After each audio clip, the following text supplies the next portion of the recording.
Lep pozdrav danes po desnem pasu. Smo v Šentjurju, v enem najbolj desnih okrajev v Sloveniji, ne? In z mano je vodja poslanske skupine SDS Jelka Godec. Lep pozdrav. Lep pozdrav.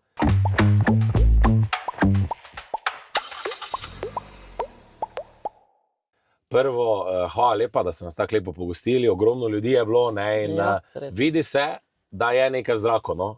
Se mi zdi, da ljudje kar pričakujejo volitve. In kak imaš ti malo občutek? Zdaj dolgo ste že na terenu, krasno ekipo imaš, ne? Jaz mislim, da rezultat bo dober, ne? Ja, nekaj v zraku, definitivno je pomlad v zraku. To je definitivno še ne koledarska, ampak pride prava pomlad. Ja, v Šentjurju jaz moram reči, da zdaj, kar smo bili okoli, no, kar smo terenske stojnice in to odziv je fenomenalno. Do zdaj, kako sem zdaj četrtič, ne, na volitvah, takšnega odziva še ni bilo. Upam pa nekaj, ne, in to tudi nagovarjam vse, da tisti, ki nam dajete podporo, greste tudi v nedeljo 22. na volitve. To je bistvo. Ni dovolj stisk roke, vas podpiramo, ampak je potrebno dati glas. In glas na glas bo dal tisto zmago, ki jo mi pričakujemo za ustavno večino razuma. Tako da jaz upam na najboljši, oziroma verjamem na najboljši. Točno tako, ne. Zdaj vidim, da tvojo majico moramo komentirati, ne, pa kaj tebi ni jasno, ne. Mislim, da je v tem mandatu v Državnem zboru bilo ogromno tega, ne. Pa kaj vam za vraga ni jasno, ne. Nam lahko malo mogoče tudi, zdaj še 7 dni do konca, ne. Kaj je bilo nekaj najbolj bizarnih teh trenutkov v tem mandatu? Mislim, da kar nekaj je z predsednico Državnega zbora, ne, ki se mi zdi, da milo rečeno, si mislim, da tudi marsikateri koalicijski partnerji želijo, da ona odide, ne. Ja, bilo je kar nekaj bizarnih, ne samo s predsednico Državnega zbora, tudi z Leno Grgurevič, tamo von, ta in tako naprej. Veliko tega, težko je izpostaviti eno stvar, ampak obnašanje vseh teh koalicijskih poslank, pa tudi kakšnega poslanca, je privabil oziroma dal tudi na obraze koalicijskih partnerjev kar takšen slab izraz oziroma v smislu, kar je pa preveč, ne. In že recimo v razpravah Lene Grgurevič smo videli tam koalicijske partnerje, ki so se dobesedno za glavo držali, križali in naj že konča. Dober, predsednica Državnega zbora je imela pa svoje viške in pace in takšne in drugačne izpade in včasih, mislim, da na koncu smo v bistvu mi, že naši poslanci, bili imuni na te stvari in ker ljudje tudi sprašujejo, kako to zdržite, ne. Točno to. Enostavno, toliko se lahko usmeši človek, sam ga ne more nihče usmešiti in jaz mislim, da se je to videlo, no. Da so se v bistvu same diskreditirale z izjavami, z obnašanjem, dvigovanjem kril in tako naprej, ne. Tako da ne bi nekaj, ampak ja, dostikrat je bilo tako, da so tudi moji kolegi rekli, pa kaj jim ni jasno. Ja, točno to, ne. Zdaj mogoče, ne, že en čas sedite v Državnem zboru, ne. Se nekako, tako jaz kot nek zunanji opazovalec, ne, vsakič je slabše, ne. Predvsem na tisti levi strani, oprostite, prijejo taki ljudje, ko res niti osnov demokracije ne poznajo. Kaj šele, da bi sploh znali druga mnenja poslušati, ne? Se mi zdi, da tu pa smo naredili nek razkorak in se mi zdi, da tudi gre samo na slabše, ne? Ker ljudje pozabijo včasih, ne, 2004-2008 je tudi bila projektna vlada z SD-om, ne, se je dalo sodelovati levi, desni, danes pa praktičnega ni, ne. Drži, to, kar skozi govorijo, da v Slovenski demokratski stranki ne želimo sodelovati. Jaz vsakmu rečem, ali ste že slišali kogarkoli iz naše stranke, da je rekel, ne želimo sodelovati? Nikogar. Na nasprotni strani to poslušaš non-stop. Ne z Janšo, ne z SDS ne bomo šli. Mi tega nikoli ne povemo. Pri nas so vrata vedno odprta za sodelovanje.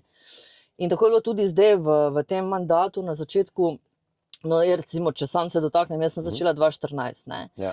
V času Cerarjeve vlade. Jaz se spomnim takrat na odboru za zdravstvo, da smo sprejeli skupaj sklepe, da smo skupaj sedeli in smo tudi kakšne sklepe skupaj sprejemali. V tem mandatu to ni bilo možno. Nenehno je bilo pa ponavljanje z njihove strani Svobode, želimo sodelovati, vi nočete sodelovati. Samo veste, če si ti pod sodelovanje, kar so si oni predstavljali, da smo mi tiho in dvigujemo samo roke za zakone, to ni sodelovanje. Sodelovanje je, da pač dobre predloge iz druge strani akceptiraš, probaš nekako neke kompromise dosež, tega pa ni bilo. In je res, no, po moje se, bom rekla, stari parlamentarci, tisti, ki so bili v prejšnjih mandatih, kar za glavo držijo, ne, ker so stvari pač šle tako daleč, da se danes ne pogovarja več o vsebini na sejah. Ni več vsebine. Recimo, če ljudje prižgejo televizijo, se ne vejo, o čem se pogovarjajo. Zato, ker prihaja do obtožb na osebni ravni, ne pogovarjajo se o vsebini.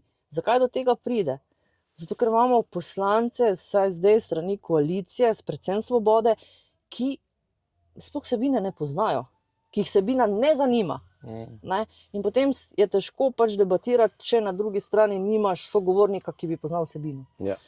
In pada ta zadeva, še lahko samo še tole, enkrat sem jaz na odboru za zdravstvo, ko prinesejo podpisati nam te gospe tajnice, podpis prisotnosti, pa neki govorijo, pa sem jaz tako čisto šlo, mi jaz nekaj, pa ki so te najdli, ne? In mi reče tajnica, ki mi je prinesla podpisati, je rekla, ja, na ulici. Ne? Mislim, že ti vidijo, da pač stvari grejo čisto drugo smer, ne pa vsebinsko, in to je problem. In naša vlada je vedno bila sodelovalna vlada, želeli smo sodelovali, se si omenil sam, ne, projektno.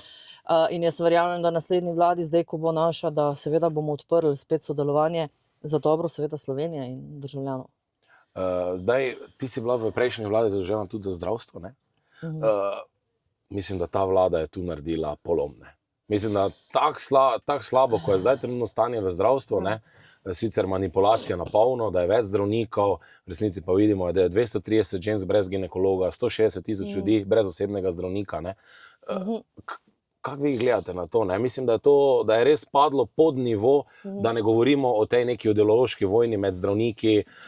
Ne, in res se mi zdi, da je celo poklic zdravnik so ga uspeli diskreditirati do vsakršne točke. Ne?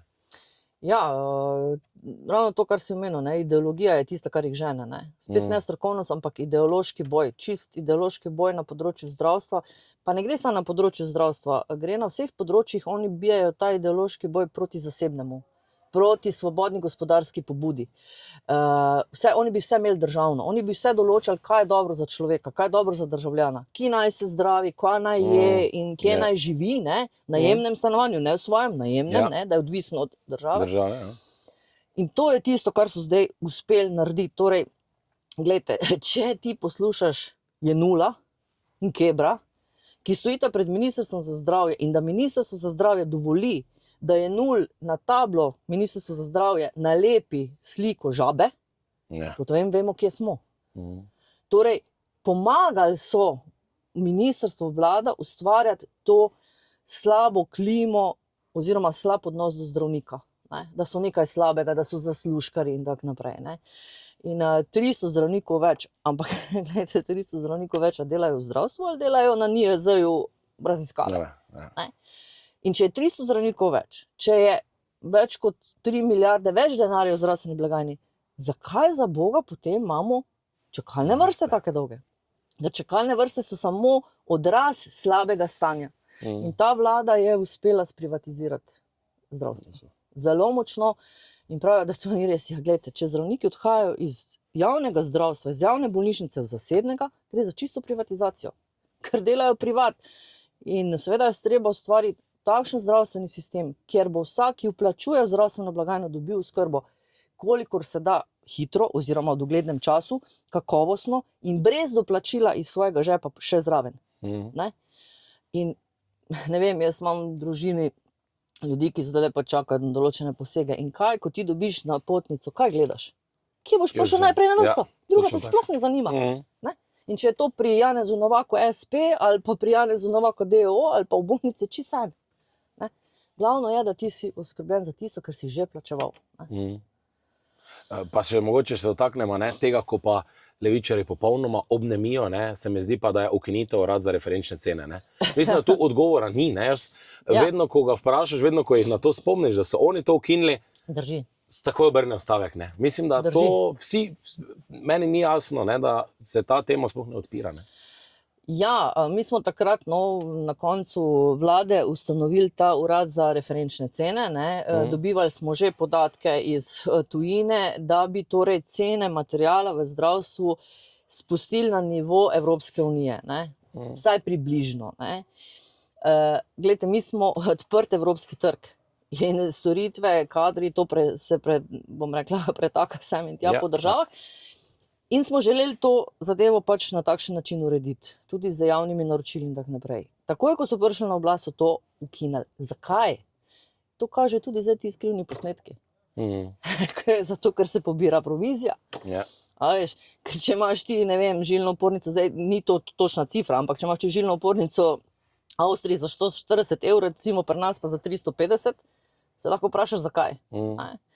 In ja, ta urad za referenčne cene, meni je zelo žal, da so to naredili, čeprav imajo pa v SD-ju v programu napisan uvedba referenčnih cen. In so šli to ukinati, razlog ga še danes ne vemo, češ da ni deloval, mislim, to je brez veze, nadaljuj tisto, kar je dobro. Tako da ja, to se ponovno potrebno spostaviti, cene spustiti, materialov, bo pa to hud boj. Definitivno. Mogoče še zdaj že gremo proti koncu, še tista neka glavna stvar, kaj se mora vse spremeniti, ko pride nova vlada. Mislim, da dela bo ogromno, ampak niso idealne razmere tudi v svetu, vidimo, da globalno smo kar v neki krizi, in jaz se bojim, da ne bo znova SDS prišel na oblast takrat, ko bo treba znova državo reševati. Oni so imeli za neko lagodje 4 leta in spet bo SDS tisti, ki bo nekako reševal stvari, meril cene, meril trg. Ja, Luka, to je v bistvu res, ne vem, ali je to naša sreča ali nesreča, ne vem, kaj je. Ampak res vedno nekako prevzamemo vlado takrat, ko je najhujše. Ampak jaz mislim, da hvala Bogu, da jo mi. Ja, res je. Hvala Bogu, da jo mi, ker če se spomnimo takrat te globalne krize na gospodarstvu, hvala Bogu, da smo jo mi, drugače bi imeli trojko. Hvala Bogu, da smo prevzeli COVID v času COVID-a. Jaz si ne predstavljam, kaj bi bilo. Spomnim se, ko je še bil Šarec na vladi, kakšni izgovori so bili, vse nič ni, vse to nič ne bo, to gre mi pa smo že Bergamo gledali. Zdaj je pa res, da je zunanje okolje nepredvidljivo, ne vemo, kaj bo. Lahko se zgodi, da pač bomo potem spet sami krivi, da se določene stvari. Problem je pa tudi, da pri nas doma ni stanje urejeno. Vedno prevzamemo po neurejenem stanju doma in še zdaj pač okolica tista, ki je. Ampak, a veš, oziroma za vse, jaz mislim, da, oziroma vem, da imamo dobro ekipo, da bomo imeli dobre poslance, da jih bomo imeli veliko več, kot jih imamo zdaj, da je dobra ekipa, da je strokovni svet dober, program je dober. Vse, kar je potrebno, je, da se izvoli Slovensko demokratsko stranko z veliko večino, partnerje, ki bodo prišli zraven in da se program, ki je začrtan, uresniči. Vse, kar je pa še potrebno, je pa urediti oziroma narediti red. Čisto nič druga.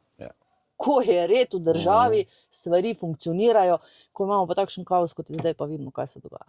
Ja, pa še mogoče ste že prej omenili tiste posnetke, kaj zdaj prihaja ven, mislim, da v Slovenski demokratski stranki smo že dolgo to govorili, da gospod Janković po 10% jemlje provizije, da ne govorimo, koliko imen se tu zraven našteva, ampak zdi se mi, kot da so mediji to zgodbo probali na vsak način potisniti, zdaj imamo že AI posnetki, mislim, vsi vemo, da to ne moreš narediti, AI je tako dobro, in se mi zdi, da mediji so vse naredili zdaj ta zadnji teden, da to ne bi prišlo iz njihovega mehurčka ven. Ti posnetki so v bistvu samo razkritje javne tajne. Mislim, čist nič drugega. In to so že vrabci čivkali na vejah glede teh podkupnin oziroma provizij. To že tule pri nas, kjer podjetnik pove, kaj je treba v Ljubljani narediti, da dobiš biznis. Tako da, jaz se nisem sicer tako poglabljala, ampak težko rečem, da je to AI naredil, glede na vse dizna hiter, ko pogledaš. Tako da, mediji pa so to verjetno že tudi vedeli. Kaj vse se dogaja, ne da so ti posnetki, ampak so vedeli, kako in teče stvari.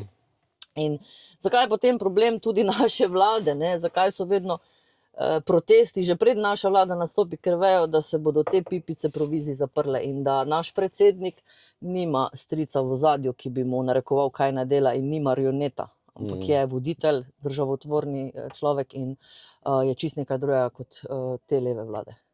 Točno tako, za konec eno osebno vprašanje. Zdaj vidim, da cela družina sodeluje, pomaga v kampanji, nekaj dni še. Zdaj, kako boste zadnje dni še stisnili do konca, pa predvsem tudi, kako se družina spopada s tem, da vas dosti ni, prej ste bili vodja poslanske, moraš biti povsod. Ja, Ja, jaz se moram zahvaliti seveda družini. Vsi sodelujejo, sicer otroci že skoraj niso več doma, ampak vsaj spodbudni SMS-i letijo in objave in tako naprej. Res hvala Bogu, no, da so že veliki, da so samostojni, da ne rabim razmišljati vsak dan, kdaj skuhati, koga kje oprati, zlikati in tako naprej. Zdaj zadnji teden pa gremo maksimalno, definitivno še vedno do konca. Jaz tudi mojemu volilnemu štabu se moram iskreno zahvaliti, zelo dober štab imam. Delajo, v bistvu jaz že skoraj težko dohajam njih, res super in bomo na terenu, kdorkoli, kjerkoli nas pokliče, pridemo, tudi, mislim, ni nobenega problema, ker se zavedamo nečesa, treba je ljudi spraviti na volišča. Samo to žene, ker vidimo podporo, vidimo, da imamo močno podporo v Šentjurju in Dobju, ampak te ljudi moramo spraviti na volišča in jaz verjamem, da jih bomo in da bomo 22. slavili zvečer. Iskrena hvala za tvoj pogovor, pa gremo v novo vlado, ne? Definitivno.